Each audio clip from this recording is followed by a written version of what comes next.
Quick question. Who are you when you're not you? Seriously, when you're lost in a movie, locked into a game, or daydreaming about who knows what, where does your self go? 1 minute it's front and center. The next? Poof. Gone.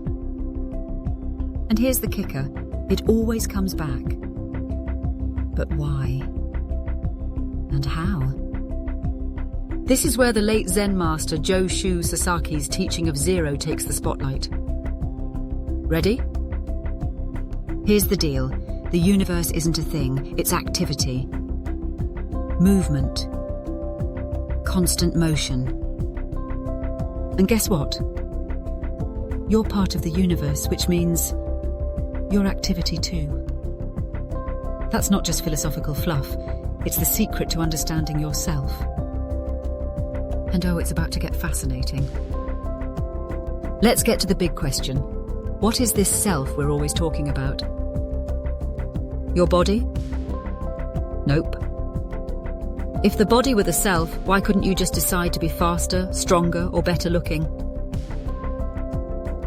Your feelings? No again. If your feelings were the self, why can't you just decide to be happy all the time? What we often think of self is perhaps better described as our sense of self. That little voice in our head that says, "This is me."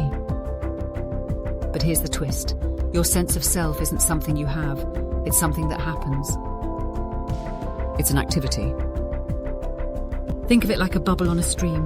One moment it's there, the next. Pop. Gone. And how does this work? Zero. Your sense of self follows a universal formula. Zero activity plus spark equals a manifested activity. And just as naturally, that manifested activity disappears right back into zero activity. It's a pattern as old as time, governing everything from stars to soap bubbles. When zero is applied to the self, Sasaki had a great way of describing it. He called the quiet activity the zero self, and the noisy, opinionated activity the I am self. The I am self is like that one friend who never stops announcing things.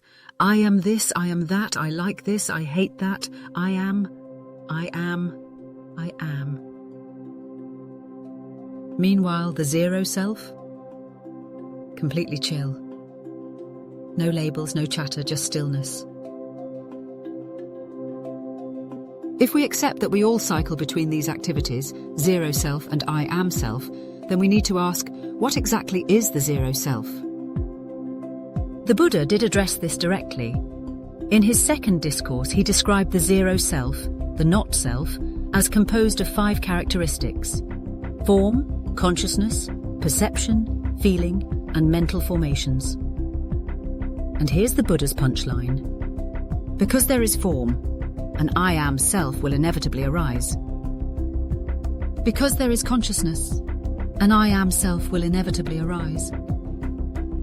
Because there is perception, an I am self will inevitably arise.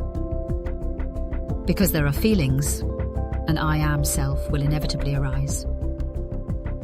And because there is willfulness, an I am self will inevitably arise.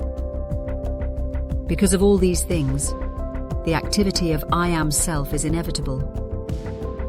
But that leaves us with 2 pressing questions.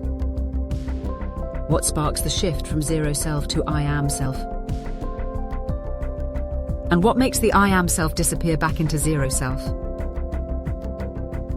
Think about it. What's lighting up your sense of self right now? And more importantly, how is it that it disappears?